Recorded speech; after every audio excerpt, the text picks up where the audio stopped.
Number 1. Pamela Hupp. On a quiet August afternoon in 2016, the Missouri suburbs had fallen into their usual stillness. The late-day sunlight draped Little Brave Drive in a warm golden hue, and nothing seemed capable of disturbing the calm. But then, a gunshot shattered the silence sharp, sudden, slicing through the air and startling the entire neighborhood. Amid the chaos, a 911 call came through. Pamela Hupp's voice trembled, breaking as she reported that she had just shot an intruder in a desperate act of self-defense. Yet when police entered the house, the first thing they noticed wasn't the aftermath of a struggle. Instead, everything was tidy. Too tidy.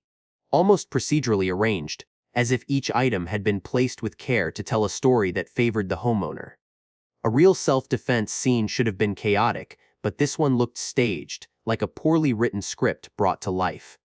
And in the center of that unnervingly quiet room, the name Pamela Hupp, the friendly neighbor who always smiled and made small talk, suddenly became the focal point of a web of lies that had been years in the making, hidden in plain sight. The late-day sunlight cast a warm golden layer over Little Brave Drive, as if nothing in the world could disturb its quiet calm. But then, a gunshot rang out, a sharp, icy crack that split the air in two, leaving the entire neighborhood stunned. Amid the wave of confusion, a 911 call was placed. Pamela Hupp's voice trembled and broke as she reported that she had just shot an intruder in a desperate act of self-defense. Yet when officers stepped into the house, the first thing they noticed wasn't the aftermath of a violent struggle. Everything was neat. Too neat. Almost procedurally arranged, like a scene from a poorly written script. A real self-defense encounter should have been chaotic, but here, every object seemed positioned just right, carefully orchestrated to tell a story that favored the homeowner. And in the middle of that unnervingly quiet room, the name Pamela Hupp, the friendly neighbor who always smiled and made small talk, suddenly became the center of a web of lies that had stretched on for years without anyone noticing. The victim of that afternoon's gunshot was Louis Gumpenberger, a 33-year-old man with disabilities who had suffered developmental delays after a severe car accident. Louis lived a simple, quiet life. He didn't bother anyone, had no criminal record, and showed no signs of violence. He wasn't an intruder, and he certainly wasn't a hired killer. Louis was simply a vulnerable man in a world that had already been harsh to him, someone who could never have known that his life would end inside a scheme he didn't understand, didn't belong to, and never had a chance to escape. As detectives began piecing the clues together, suspicion slowly turned toward the woman who had made the 911 call. Pamela Hupp, 58, appeared to be the perfect suburban woman, an insurance employee, a tidy homeowner, the friendly neighbor who smiled at everyone. But behind that facade was a woman with a chilling talent for manipulation, someone who could twist narratives and shape events to her advantage with unsettling ease. And the death of Louis Gumpenberger was only the tip of the iceberg. Pam's name had surfaced before softly, almost like a passing breeze, yet lingering like a shadow in the case of Betsy Faria, her close friend, who had named Pam the sole beneficiary of a $150,000 life insurance policy just days before Betsy was murdered. On the day of the shooting, Pam claimed that Louis had rushed into her home, yelling that Russ Faria, Betsy's husband, who had been convicted of her murder in 2011, had sent him to kill her. It was a dramatic story, but one that quickly fell apart under the weight of real evidence. Inside Louis's pocket was $900 bills with serial numbers matching money found in Pam's own bedroom. The kidnapping plan note Pam said Louis had brought was actually written on the back of one of her store receipts. The knife Louis was supposedly carrying had been purchased by Pam just 3 days earlier, and a witness reported seeing Pam luring Louis into her car with the promise of cash. Piece by piece, every detail Pam believed would support her perfectly scripted self-defense story began to collapse and ultimately turn against her. The truth became unmistakably clear. Pam had targeted a vulnerable man, coerced him into her car, brought him back to her home, and staged a fake intruder attack to frame Russ Faria once again, the same man she had helped send to prison for more than 3 years for a crime he didn't commit. But this time, Pam miscalculated. Justice delayed as it was finally arrived. In 2019, she entered an Alford plea, meaning she did not admit guilt but acknowledged that the evidence against her was overwhelming. She was sentenced to life in prison without the possibility of parole. To understand Pamela Hupp, one has to look deeper into the psychology of a criminal who doesn't act on impulse. Pam represents a colder, slower kind of violence crime that doesn't erupt in a moment of rage, but grows from calculation and manipulation. Experts describe her as someone with an extreme need for control, a remarkable ability to manipulate emotions so subtly that people never realize they're being steered, a chilling lack of empathy for pain or loss, and above all, a financial ambition strong enough to push her far beyond any moral boundary. In the death of Betsy Faria, Pam was the sole beneficiary of Betsy's life insurance policy signed over to her just days before Betsy died. In the death of Louis, she crafted the hired assassin narrative to blame Russ, who had once been convicted, based largely on her testimony. Her motives were never about sudden anger, they were rooted in an obsession with controlling the narrative, burying old lies beneath new ones. Today, the Pamela Hupp case has become one of the most notorious true crime stories in America. It has been adapted into television series, podcasts, and repeatedly dissected on investigative programs. But behind the media spotlight lie wounds that will never fully heal. The family of Louis Gumpenberger must live forever with the reality that he was turned into a pawn in a cruel and calculated scheme. Betsy Faria's loved ones still have yet to see complete justice, and Russ Faria lost more than 3 years of his life in prison because of a meticulously crafted lie. The case revealed a bitter truth to America: a predator doesn't need to wear a frightening mask. Sometimes, it wears a friendly smile, lives in a quiet house right next door, and waits for the perfect moment to bend everything to its will. Pam Hupp stands as a stark reminder that not every handshake is offered in goodwill, not every friend is truly on your side, and sometimes the people we trust the most are the very ones capable of leading us into the darkest corners of our lives. 2. Terry Blair. In the summer of 2004, Kansas City's Prospect Avenue fell silent in a way that felt wrong. A street once known for its flickering lights, the weary footsteps of laborers, and the lives pushed to society's margins seemed to hold its breath. In the thick, heavy heat of summer, the silence became chilling because it wasn't peace.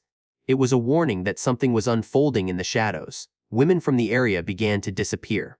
Days later, their bodies were found inside abandoned buildings, in overgrown lots, each crime scene only a few blocks apart.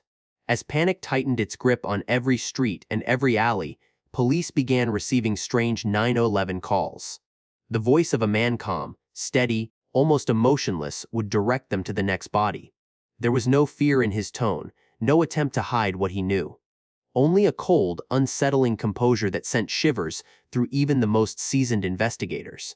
It was as if the caller didn't just know exactly what was happening, but was watching it from a distance, savoring every moment with a twisted sense of satisfaction. The bodies that were discovered belonged to women living in the deepest shadows of poverty, illness, and neglect.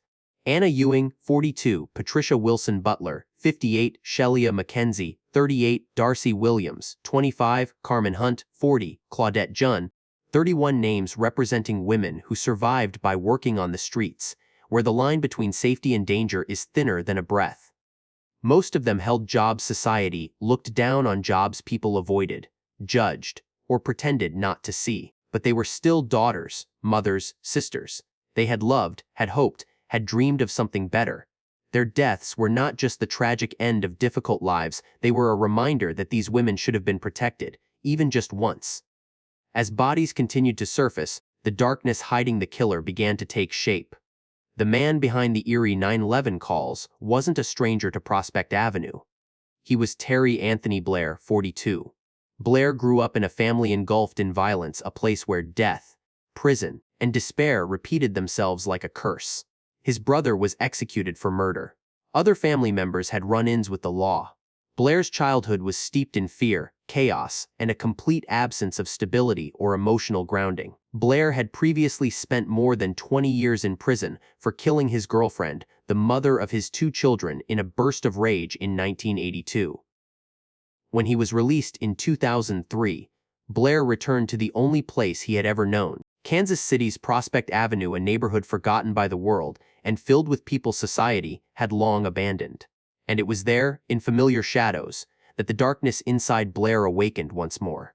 It found targets. It found opportunity. It found women vulnerable enough to become victims of a soul already fractured beyond repair. From July to September 2004, 6 women were strangled to death.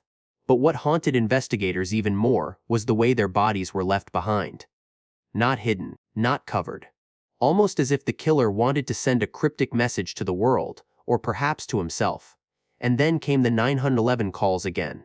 The same steady, emotionless voice guiding officers like a deranged tour guide, leading them step by step through the trail he had created. When police traced the origin of the 911 calls, the signals led back to the neighborhood where Blair lived. Suspicion turned into certainty when Blair's DNA matched one of the victims, a result pulled from the database created after his release on parole. Blair was arrested for violating his parole conditions, and once in custody, more evidence surfaced: DNA linking him to multiple victims, cell phone records placing him at the scenes and matching the timing of the 911 calls, and chilling accounts from residents who recalled Blair saying things like, "Street women are disposable." In 2008, Blair waived his right to a jury trial. Judge John O'Malley delivered the final verdict. Terry Blair was guilty of 6 counts of murder, 6 life sentences. No possibility of parole. Blair showed no reaction, no tremor, no fear, no remorse. Just a blank, hollow face as the gavel came down, as if his fate had been carved into his life long ago, and this was merely the moment it became official. To understand Terry Blair, one must look through the layers of darkness that had wrapped around his life. No one is born a serial killer, but an environment can erode a soul until what remains resembles a predator. Blair grew up in a cycle of domestic violence, where love was a luxury and cruelty was routine. 2 decades in prison further detached him from emotion, stripping away his ability to see street women as human beings. They became nothing more than passing silhouettes. Blair's crimes were not impulsive or chaotic. They followed a twisted logic, like a distorted conversation with a society he believed had abandoned him. Blair didn't kill to conceal. He killed to be seen. In 2024, Terry Blair died in prison at the age of 62, closing the final chapter of a murderer who had terrorized an entire community. But for the families of his victims, the pain did not fade. The Blair case reminded America of a harsh truth. When a community is neglected for too long, when inequality and poverty are accepted as background noise, predators will find fertile ground. And the most vulnerable women, the ones who need protection the most, become the first to pay the price. Prospect Avenue is more than just the place where the crimes happened. It is a warning, a reminder of society's neglect, and of the lives that should have been cherished, not left to disappear into the shadows of their own hardship. 3. Paul John Knowles, the darkness behind the charm. In November 1974, the door of a small bar in Florida swung open and a man walked in. The dim lights fell across a face so striking that several people turned to look, not out of fear, but because of the effortless, movie star charm he carried with him.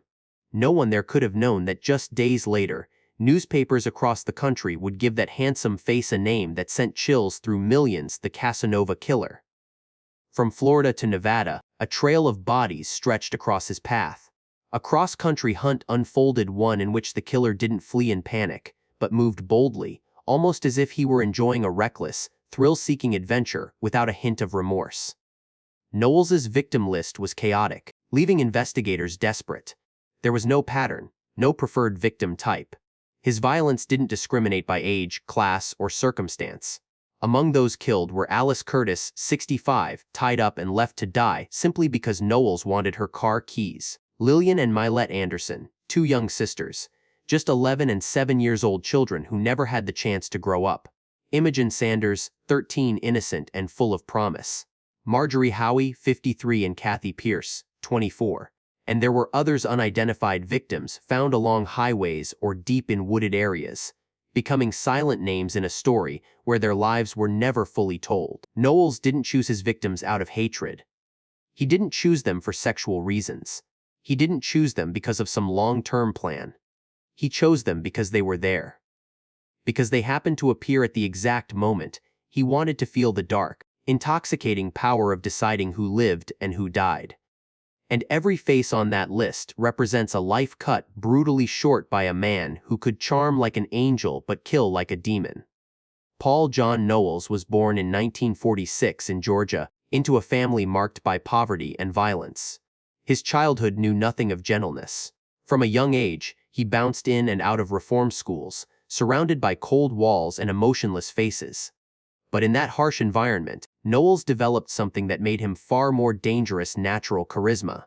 A striking face, a warm voice, a way of speaking that made people trust him instantly. He learned early that charm was a weapon sharper than any knife, more dangerous than any gun. And once he reached adulthood, he began using that charm to slip into the lives of women who never imagined they were standing face to face with a future serial killer. In the letters he sent to a radio host he idolized, Knowles bragged that he had been born to kill, as if it were a talent, not a crime. He craved attention just as much as he was intoxicated by the feeling of taking a life.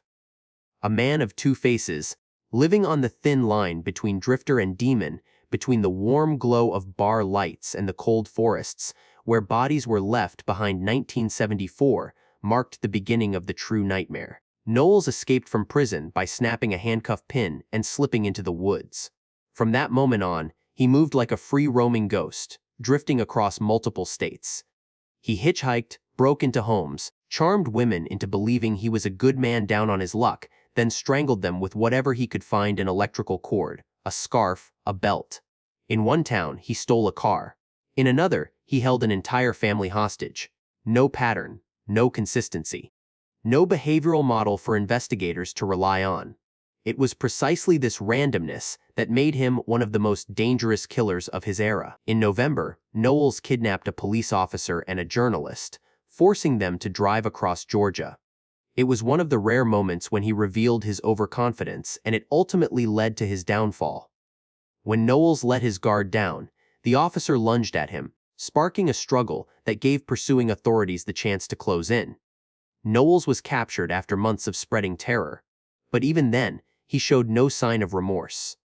During a police-led search for one of the victim's bodies, Knowles suddenly grabbed an investigator's gun. A shot rang out across the open field, and he was gunned down instantly. His death came quickly, too quickly for society to ever fully understand him. No trial, no final confession, no official accounting for the dozens of lives he had taken. He died the same way he lived: abruptly, violently, and leaving behind far more questions than answers. What created Paul John Knowles? Psychologists believe he exhibited extreme antisocial personality traits, a total absence of empathy, a view of controlling another person's life as if it were a game, and a romanticized self-delusion in which he saw himself as a noir anti-hero ripped from a crime film. He didn't kill for sexual gratification or revenge. He killed to feed his ego, to feel worthy of attention. With Knowles, evil didn't serve a purpose. It simply existed. 4. David Berkowitz. New York, summer of 1976. The city had never felt hotter. The heat didn't just come from the suffocating July, whether it came from a fear seeping into every street, every alleyway, every car door opened in the middle of the night. In the city that never sleeps, where neon lights flickered like its frantic heartbeat, something was watching. Something lurked just beyond the glow, waiting for the right moment to step out of the shadows. Couples parked in their cars were suddenly shot without warning. No threats, no arguments, no signs of what was about to happen. Only shattered glass, bullets ripping through the night, and screams that never fully formed. The .44 caliber rounds tore through the city's fragile sense of peace, stopping futures in their tracks, ending young hopes, young dreams, in the span of a single violent moment. The press called him Son of Sam, a name that made people tremble as they read their morning newspapers, a name that turned quiet suburban streets at night into places only the fearless dared to enter. Just one man, yet he forced the entire city of New York, famous for its energy, confidence, and unbreakable spirit, to shrink back in overwhelming tension. The victims of Son of Sam were young people living the brightest moments of their lives. Donna Loria, 18, died instantly in her car after a single gunshot. Jody Valenti, 19, survived but carried the trauma for the rest of her life. Christine Freund, 26, was shot while sitting beside her fiancé, her dreams of love shattered with the sound of the bullet. Virginia Voskerikian, 19, was killed just steps away from her home. And then came the murder of Stacy Moskowitz, 20, on a July night in 1977. The breaking point for a city that could no longer endure the terror he unleashed. All of them were young. All of them were innocent. None of them were involved in any conflict. They didn't know each other, didn't share enemies, didn't cross paths in any meaningful way. But they all happened to stand in the wrong place at the wrong time and fell into the crosshairs of a man carrying a psychological storm no one could see. The killer, David Berkowitz, was just 24 years old when the murders began. He had been adopted by a kind, decent family, yet inside him was a soul shaped by loneliness and instability from childhood. The truth about being abandoned by his biological mother at birth became a silent wound. He never recovered from a wound that fed years of insecurity and emotional turmoil as he grew into adulthood. He had served in the military, worked as a mailman, and lived a life that on the surface seemed ordinary enough that no one around him suspected the truth. Beneath that facade was chaos, anger, and a ravenous hunger for attention. In the letters he sent to police and newspapers, Berkowitz called himself Son of Sam, claiming he received orders from a neighbor's dog, a story that was part delusion, part self-aggrandizement, but entirely designed for one purpose: to place himself at the center of the city's fear. From July 1976 to July 1977, Berkowitz carried out 13 shooting attacks, killing 6 people and injuring 7 others. With each new victim, the fear tightened its grip on New York couples, no longer felt safe sitting in their cars to talk, a habit that had been innocent and ordinary for years. Couples no longer felt safe sitting in their cars talking, a simple habit they'd enjoyed for years. Hair salons became overwhelmed as women rushed to cut their hair short, terrified that long hair would make them resemble the victims. The police formed a massive task force, Operation Omega, with more than 300 investigators, an unprecedented number for a manhunt. But each time the task force believed they were closing in, he vanished like a ghost. Every new killing felt like his way of taunting an entire city. Come find me if you can. It wasn't until July 1977 that the final shooting produced a real lead. A witness noticed a Ford Galaxy parked near the crime scene with a parking ticket on the windshield. A small slip of paper, but it became the key that unlocked everything.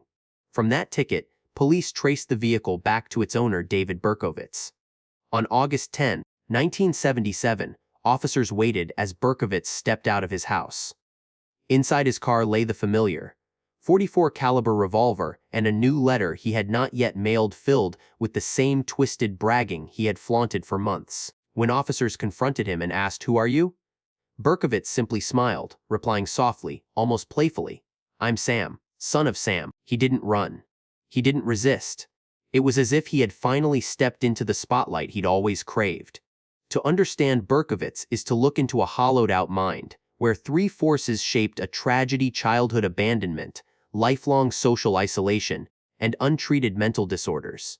He wanted to be seen, to be remembered, and when he couldn't achieve that through love or success, he chose the darkest path possible to terrorize an entire city until his name could not be ignored.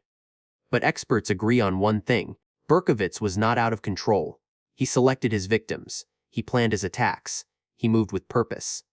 All of it reflected a chilling clarity, the mindset of a man determined to become New York's next dark legend. I'm Sam, son of Sam. The Son of Sam case left a profound legacy. New York City's investigative system was restructured to improve data coordination. The media changed the way it reported on violent crimes to avoid turning killers into celebrities. And most importantly, the Son of Sam law was created, preventing criminals from profiting off the stories of their own crimes. Today, Berkowitz lives in prison under a life sentence, claiming that he has found God, but no spiritual awakening can return the youth stolen from his victims. The story of Son of Sam reminds us of a haunting truth. Sometimes the most terrifying darkness isn't found in the city streets, but within the soul of a person who feels invisible and chooses the cruelest possible way to be seen. The death of Knowles closed the chapter on months of terror, but it opened a series of questions that have never been answered. How many people did he truly kill? If he had been born into a loving family, would his path have changed? And in what ways did society fail to create a man who craved affection as desperately as he craved blood? The case forced America to re-examine its juvenile reform system, a place where far too many children grew up surrounded by violence, receiving punishment instead of healing. Today, the name Paul John Knowles stands as a reminder that not every monster reveals itself at first glance. Some wear warm smiles, speak with gentle charm, and slip into people's lives so effortlessly that no one realizes the truth until it's far too late. Knowles left behind not just bodies, but a lingering fear of the randomness of evil, a kind of darkness that can knock on anyone's door, at any moment, wearing a face so handsome that it lulls its victims into lowering their guard. 5. Wayne Williams, the Atlanta child, murders the candles snuffed out in the poor neighborhoods. By the late 1970s, Atlanta was the young, rising star of the American South, full of ambition, culture, and the energy of a new generation. But in the summer of 1979, beneath that lively exterior, a quiet fear began to spread like an oil stain. It started in the low-income housing projects on the streets, where children played ball after school, in the homes where the laughter of children was the evening soundtrack. And then that laughter disappeared. Children began to go missing, no traces, no warnings. And soon after, their bodies were found in rivers, along roadsides, deep in the woods. The youngest was only 7 years old. Atlanta was forced to confront a horrifying truth. A predator was moving in the shadows, and it was hunting children. The heartbreak of the Atlanta case wasn't only in the number of victims, it was in how young they were. They were children, preteens, teenagers' lives that should have been blossoming, not ending. Edward Hope Smith, 14, Alfred Evans, 13, Angel Lanier, 12, Jeffrey Mathis, 10, Charles Stevens, 9, Patrick Baltazar, 11, Yusef Bell, 9, and so many more, a total of 29 victims between 1979 and 1981. They weren't troubled kids. They weren't involved in crime. They weren't causing problems. They were simply the children of working-class, low-income families' neighborhoods where police rarely patrolled, where cries for help could easily be drowned out by the city's noise. In the society of that time, poor black children carried far less weight than sensational headlines or political agendas. And that neglect allowed the killings to continue far too long, leaving a fracture in Atlanta's heart that has never fully healed. When the name Wayne Williams, just 23 years old, surfaced as a suspect, America was stunned. Williams didn't resemble anyone's idea of a child killer. He was a young black man, intelligent, articulate, ambitious. He once dreamed of becoming a music producer and had appeared on local radio. No serious violent record. No disturbing past. A promising young man in a city still divided by race and poverty. And it was precisely that ordinary, harmless appearance that made so many children trust him, follow him, get into his car, and never return. Even though Williams was convicted in only 2 murders, the FBI and Atlanta police believe he was tied to most of the remaining deaths, a conclusion built on hundreds of small pieces of fiber evidence, witness statements, movement patterns, and behavioral indicators. The investigation dragged on for nearly 2 years long, exhausting, and riddled with mistakes. Police were criticized for their slow response. The black community was outraged because they felt their cries for help were ignored, and the media fueled a public panic that emptied the streets at night. Atlanta was suffocating under the fear that any child could be the next victim. The turning point came in May 1981. Police set up surveillance posts on the bridges over the Chattahoochee River, where many of the bodies had been dumped. One night, officers heard a splash, the unmistakable sound of something hitting the water. Moments later, they spotted a car driving away from the bridge. The driver was Wayne Williams. During questioning, Williams claimed he was going to audition a young singer, but the name he mentioned did not exist. That became the first major red flag. A few days later, the body of Nathaniel Cater, 27, surfaced near the same area. Hair and carpet fibers found on the body matched samples taken from Williams's car and home. In June 1981, Williams was arrested. In 1982, he was convicted of 2 murders and sentenced to 2 consecutive life terms. Although he was formally convicted of only 2 deaths, federal investigators continued to list him as the prime suspect in most of the 29 disappearances and murders. But the case didn't end there. To understand Wayne Williams is to step into a maze of unanswered questions. His motive was never clear. Williams never confessed, never kept journals, never boasted like many other serial killers. Experts have suggested multiple theories: a desire for power, suppressed rage, a need to prove himself in a society that gave him no place, or simply the intoxicating feeling of controlling someone more vulnerable. Williams's behavior aligned with the cycle seen in thrill-driven killers. Each murder made him feel elevated. As fear spread across the city, he felt the power of terror, a kind of dominance he could never achieve in real life. But not everyone believes Williams acted alone. Some argue that other predators may have exploited the chaos. Even the FBI has admitted they cannot say with 100% certainty that Williams was responsible for all 29 victims. This uncertainty turned the case into a labyrinth of truth, fear, prejudice, and race, one of the most tangled criminal investigations in American history. The Atlanta child murders remain one of the deepest wounds in American criminal history. They exposed the inequality in police response, revealed how vulnerable poor children truly were, and forced the community to tighten its vigilance.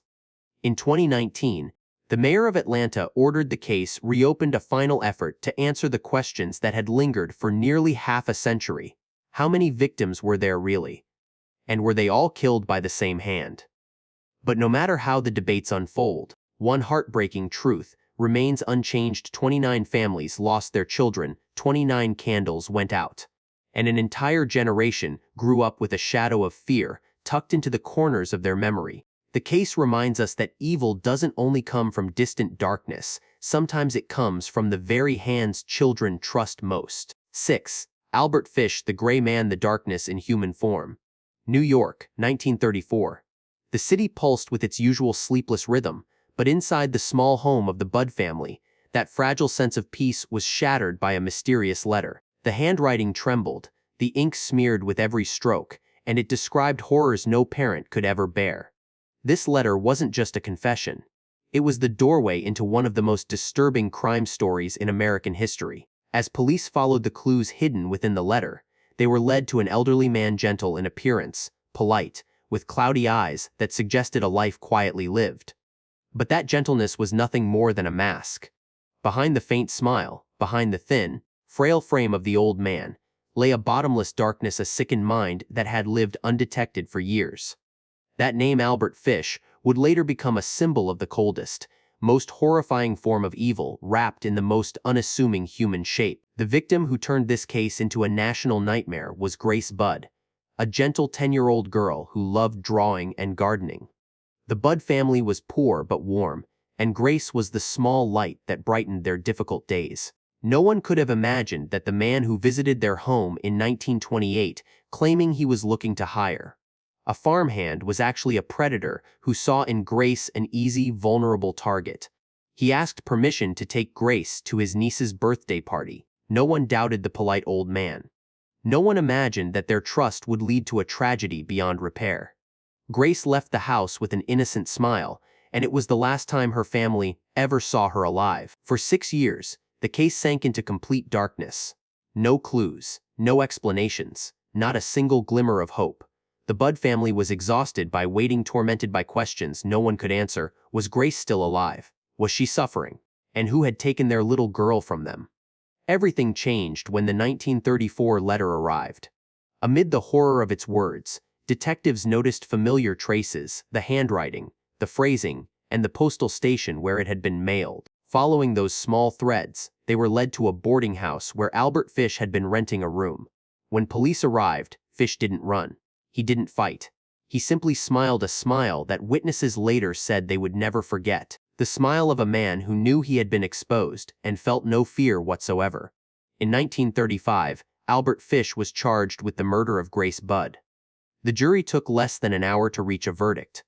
In January 1936, he was executed in the electric chair, a moment that chilled witnesses not because of the execution itself, but because of Fish's eerie calm as he faced death. To understand Albert Fish, one must look into a life consumed by darkness from the very beginning. Born in 1870, Fish grew up in a family with a severe history of mental illness. His childhood was swallowed by an orphanage where violence was the only language, a place where children like Fish were beaten, humiliated, and abandoned. Those years carved cracks into his psyche that never healed. He showed signs of delusion, self-harm, inward-directed violence, and an almost complete absence of empathy. Fish believed he heard voices commanding him to commit his crimes. A layer of delusion. He used to rationalize his own cruelty. In his mind, what he did wasn't wrong. It was a duty, a mission assigned by some invisible force. But the most terrifying thing about Fish wasn't his madness, it was the danger hidden behind his harmless appearance. He looked like an elderly man no one would give a second glance, gentle, polite, soft-spoken. It was that very harmlessness that allowed him to approach children, to earn the trust of struggling families who believed they were speaking to a kind old man. In reality, they were opening their door to a nightmare in human form. The Grace Budd case ended with a death sentence, but its shockwaves lasted for decades. The Budd family carried the grief of losing their daughter for the rest of their lives, a pain no words could ever express. The New York community was haunted by the horrific letter and by the realization that someone like Fish could live among them for years without being noticed. Psychologists began digging deeper into delusional disorders, self-directed violence, and the development of criminal behavior shaped by childhood trauma research that would eventually influence modern criminal psychology. But above all, the case reminds us that evil does not always wear a frightening face. It does not shout, does not smash its way through the dark, does not arrive with the appearance of a monster. Sometimes, it knocks on the door with a gentle voice, with the polite smile of an old man. Grace Budd, the little girl who loved gardening, the child with the sweet smile, is the reason the world must remember this case. Not to glorify Albert Fish's cruelty, but to honor the life of a child who should have grown up in innocence, a life stolen far too brutally. This case is more than a story of crime. It is a warning about misplaced trust, a reminder of society's responsibility to protect its children, and a painful truth: sometimes the most dangerous person is the one we least suspect. 7. Kevin Johnson, the rage of a wounded child. On a sweltering July evening in 2005, Meacham Park, a poor neighborhood in an otherwise wealthy city, descended into chaos. Shouts, ambulance sirens, and the choking cries of grieving family members blended together like a fractured symphony of tragedy. Just hours after a 12-year-old boy took his final breath in the arms of his loved ones, his older brother, only 19, walked through the neighborhood, consumed by pain and rage. That emotional storm carried him to the window of a patrol car. One moment of lost control, a gunshot. And from that instant on, two lives, one belonging to the officer inside the car, the other to the young man outside, split into paths that could never return. The victim was Sergeant William McEntee, 43, a husband, a father of 3, and a dedicated officer serving his community. That night, he had no idea he was driving straight into the emotional epicenter of a young man unraveling. He had no connection to the death of young Joseph. He knew nothing of the storm surging inside Kevin Johnson. He was simply doing his job, the same duty countless officers perform every day. But that ordinary task collided with the most extraordinary and tragic moment imaginable, becoming a catastrophe no one could undo. Kevin Johnson grew up in the grip of poverty and inequity. Meacham Park was a poor black community sitting right beside wealthy neighborhoods, a border invisible to the eye, yet sharp as a wound. Kevin's childhood was marked by deprivation: an absent father, a mother exhausted from working to provide, siblings struggling with illness.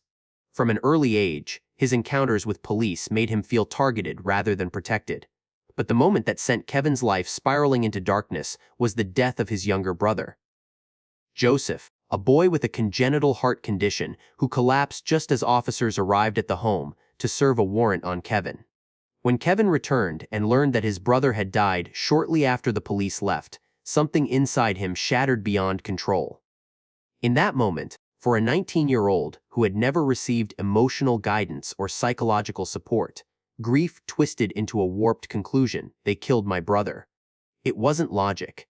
It was raw despair, a weight no one had helped him carry. On July 5, 2005, just hours after Joseph's death, Kevin saw Sergeant McEntee's patrol car. There was no argument, no prior threat, only a storm of emotion erupting inside him and a single, tragic moment of misjudgment. Kevin opened fire. McEntee tried desperately to drive away, but his wounds were too severe. He died shortly afterward. Kevin was arrested that same night. He didn't flee. He didn't resist. In the interrogation room, he confessed to everything, his voice shaking as he explained that he believed the police were responsible for his brother's death. A mistaken belief, but one born from a very real and very deep pain, a pain no one had ever taken the time to hear. The first trial ended without a verdict. In the second trial, a jury comprised mostly of white members sentenced Kevin Johnson to death. He entered death row at just 21 years old. A wounded child, in a moment of overwhelming anguish, facing the heaviest punishment the American justice system can give. The Kevin Johnson case cannot be viewed solely through the lens of crime. It sits at the intersection of multiple wounds that were never healed. First, Kevin was a child who never received healing. He grew up without family stability, without psychological support, without guidance. Second, Meacham Park was a community where racial tension and poverty were part of daily life. Residents felt watched more than protected. In that environment, Kevin carried the belief that the police are the enemy, and when the pain of losing his brother struck, that belief became the spark. Third, Kevin was not a calculated killer. His actions came from emotional collapse from the immaturity and loss of control of a teenager overwhelmed by grief. Fourth, his trial was riddled with controversy. Years later, a special prosecutor concluded that there was evidence of racial bias in jury selection. Black jurors were dismissed in unusual numbers. Black defendants who killed police officers often received harsher sentences. But by then, time was no longer on Kevin's side. In 2022, after 17 years of appeals, every door closed. On November 29, 2022, Kevin Johnson was executed at age 37. He declined to give final words. His 19-year-old daughter was barred from witnessing the execution for being too young, adding yet another wound to a family already marked by loss. This case raises painful questions that society still struggles to answer. Is the legal system truly fair to poor Black defendants? Does a 19-year-old drowning in grief deserve the death penalty? And what is justice? Is it absolute punishment, or an effort to understand and prevent the forces that create such tragedies? For Sergeant McEntee's family, the death sentence brought closure to a painful moral circle. He was a father, a husband, a protector of his community, and his loss is something that can never be repaired. For Kevin's family, the execution was proof of the injustice they believed he had faced his entire life. And for society, the case is a reminder that when wounded children are never given healing, they can become tragedies both to themselves and to the innocent people around them. Kevin Johnson is gone, but the questions he leaves behind about justice, racial bias, and the moral limits of the death penalty remain hanging like a cloud over an America still searching for a better way forward. 8. Jack Unterweger, the writer, the killer, and a legend built on lies. Vienna, early 1990s. The warm golden glow of bars, theaters, and old cobblestone streets reflected off the damp pavement, giving the city a romantic beauty that felt almost cinematic. But beneath that charm, the city was quietly trembling. A new nightmare was spreading through Vienna's historic district. Sex workers were being found strangled, their bodies dumped in forests or along remote roadsides. The killer left nothing behind: no fingerprints, no hair, no clear evidence. All the people of Vienna knew was that something was hunting in the dark, and no one could predict when it would strike again. What shocked the nation wasn't just the growing number of victims, it was the identity of the suspect. When investigators finally traced a name, Austria froze in disbelief. The killer wasn't a drifter. He wasn't a long-hidden criminal lurking in society's margins. He was Jack Unterweger, a celebrated author, a symbol of successful rehabilitation, a man Austria had proudly showcased as living proof that art could redeem even the most damaged souls. A man who wrote stories about suffering and redemption. A killer who wore the mask of an angel. His victims were women living on the margins of society, sex workers, those most vulnerable, most overlooked. Blanka Bakova, 22. Brunhilde Masser, 19. Elfried Schrempf, 35. Then came victims in Prague, and later in Los Angeles. They were women struggling just to survive each day, without protection, without a voice. The way their bodies were left, often strangled with their own bra straps, suggested the killer didn't just murder, he relished crafting a signature. Unterweger didn't just take their lives. He erased their stories, turning them into supporting characters in the grotesque novel he wrote for himself. But who was the man behind the mask? His real name was Johann Jack Unterweger, born in 1950 into poverty, abandoned as a child, raised amid violence and instability. In 1974, he was convicted of murdering an 18-year-old girl. In prison, he began to write. His prose cold, sharp, yet strangely profound astonished Austria's literary circles.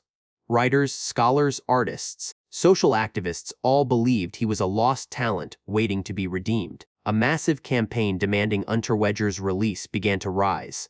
People believed in the goodness of humanity. They believed that literature had reformed him. In 1990, Jack Unterweger was set free, and Austria welcomed him as if he were a hero. Television invited him for interviews. Newspapers praised him as a symbol of rebirth. He even became a journalist investigating murders of sex workers. What no one knew was that while he was analyzing crime, he was also creating new bodies. Only months after his release, the first women were found dead in the woods.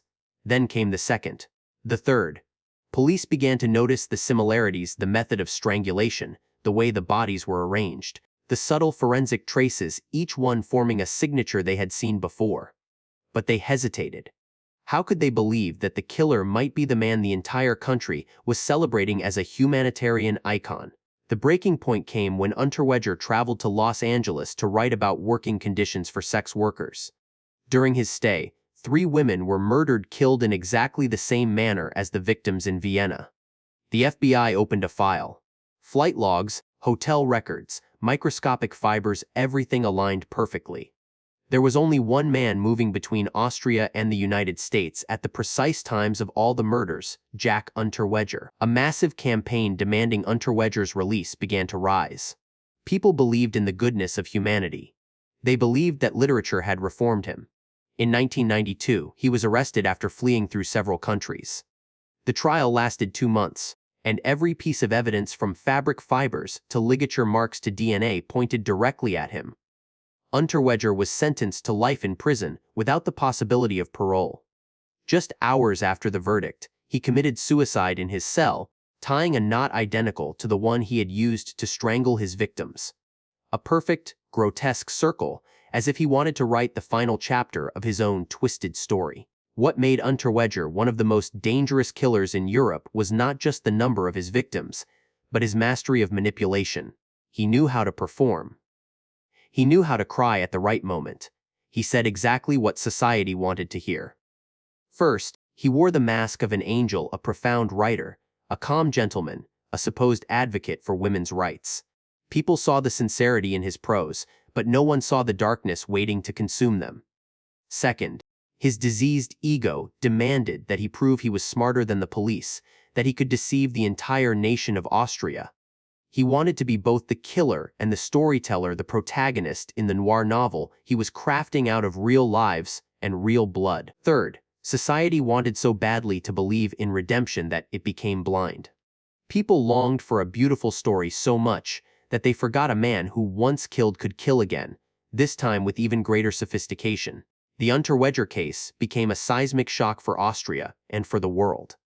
It raised questions about the safety of granting parole to violent offenders. It exposed the vulnerability of sex workers, the people most easily targeted, yet least protected. It forced the media to confront how they glorify criminals. And above all, it delivered a warning: talent cannot replace morality. Fame does not prove rehabilitation. And sometimes kindness on the surface is the very key that lets evil walk through the door. While society celebrated a redemption legend, women continued to die in silence. The Unterweger case leaves behind a painful question: how many monsters hide behind the charm we trust too quickly?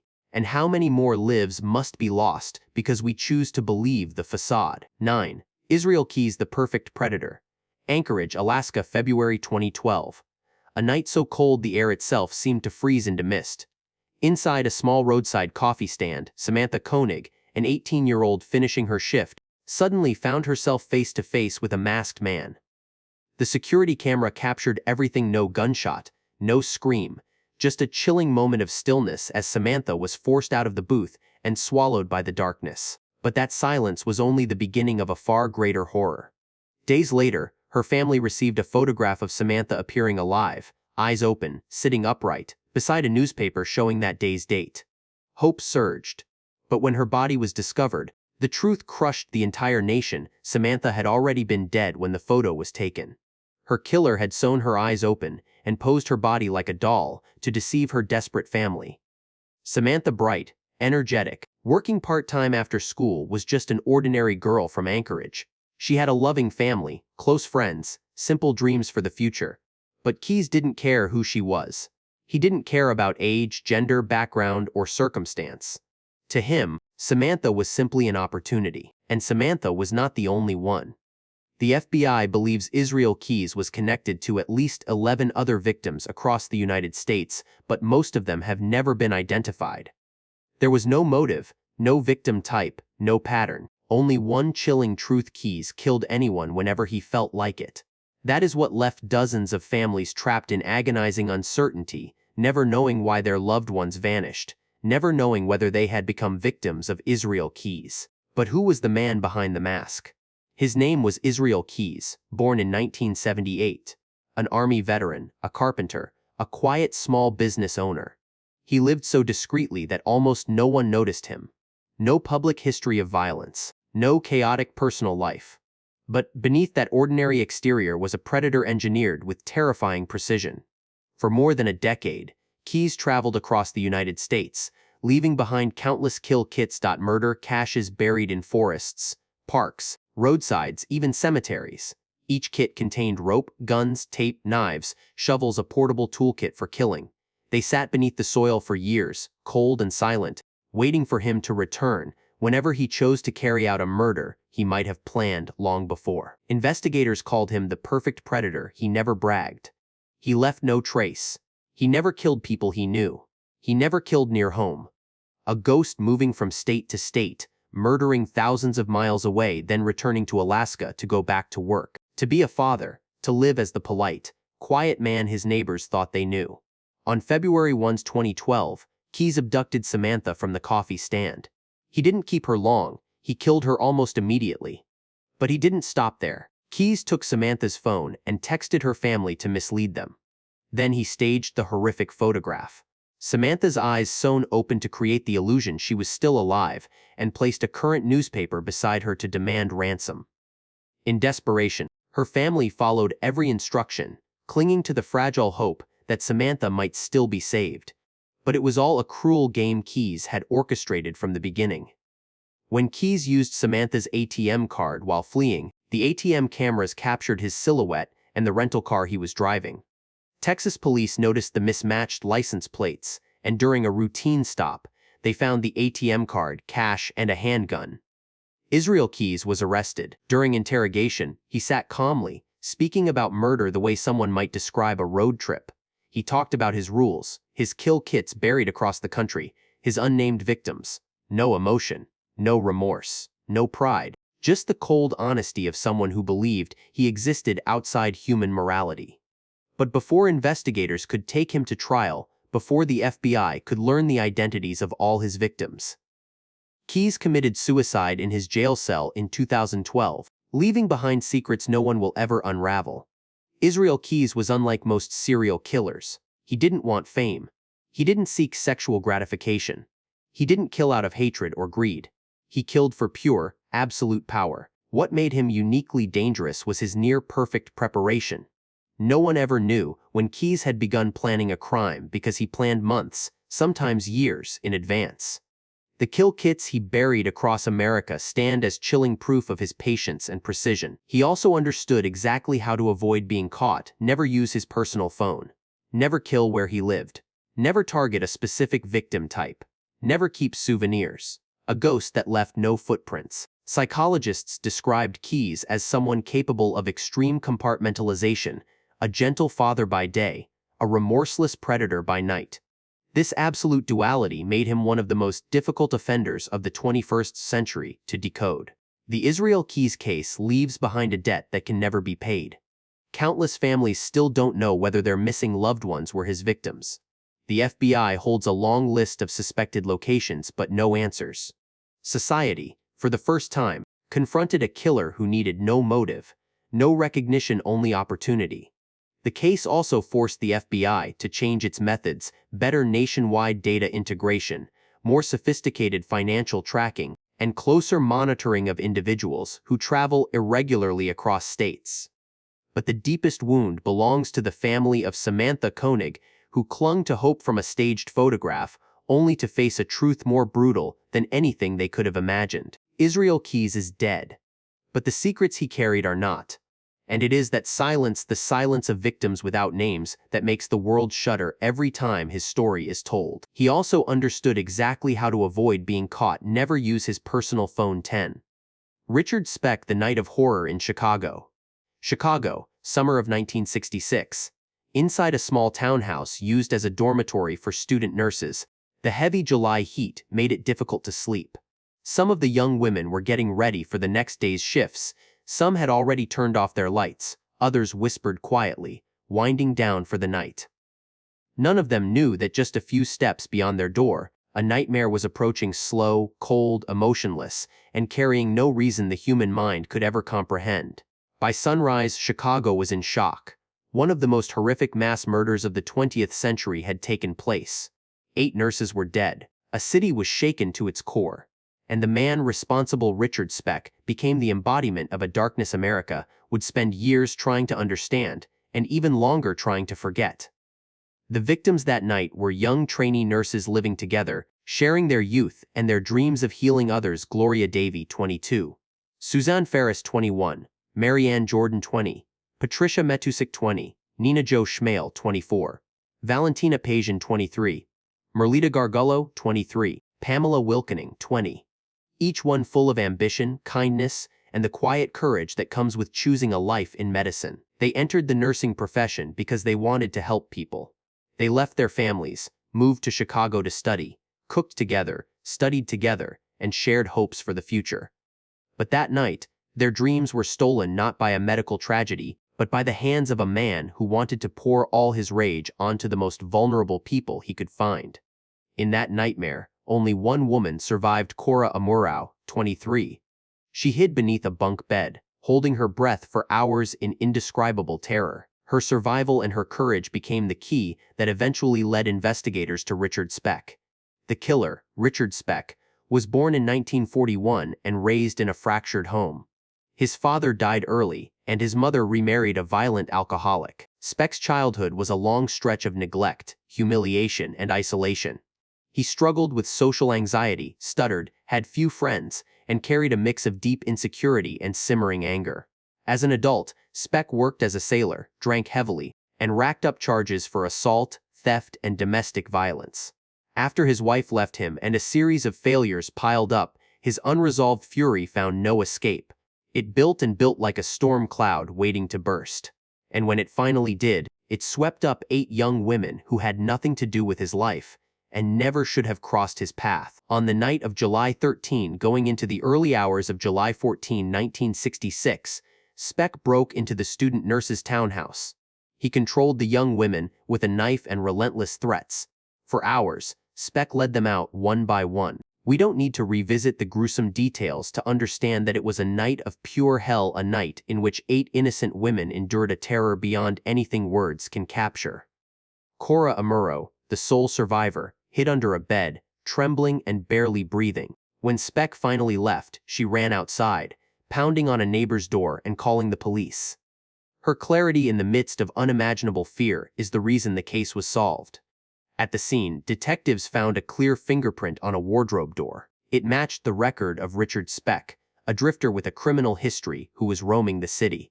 When Speck attempted suicide and was taken to a hospital, a doctor recognized a tattoo on his arm, "Born to Raise Hell." There was no longer any doubt who the killer was. The 1967 trial drew nationwide attention. The testimony of Cora Amurao, calm, clear, and extraordinarily strong, became the cornerstone of the case. Speck was sentenced to death, but after Illinois reviewed its death penalty laws, his sentence was reduced to life in prison. In 1991, he died behind bars, closing the final chapter on a man who had terrorized an entire generation. Understanding Richard Speck means recognizing a convergence of wounds that were never healed. First, a violent childhood left him incapable of forming healthy emotional responses. he grew up with a deep fear of abandonment and a simmering hatred toward the world. Second, alcohol stripped away what little control he had, amplifying his anger and turning him into an emotional time bomb.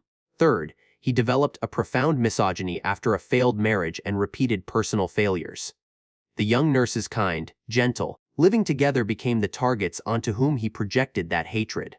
Fourth, the crime was not carefully planned.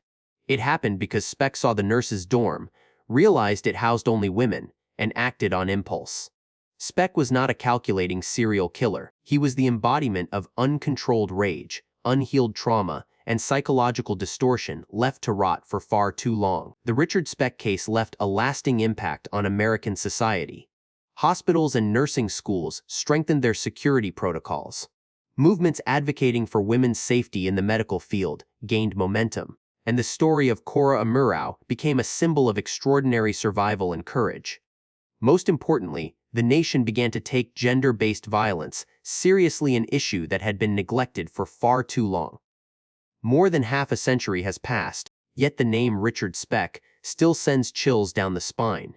But if anything deserves to be remembered, it is not him, it is the 8 young nurses whose dreams were taken, and the bravery of the one woman who lived to speak for them. The horrific night of 1966 reminds us, evil doesn't always come from the shadows. Sometimes it walks in through an unlocked door and steals the brightest lights of our lives.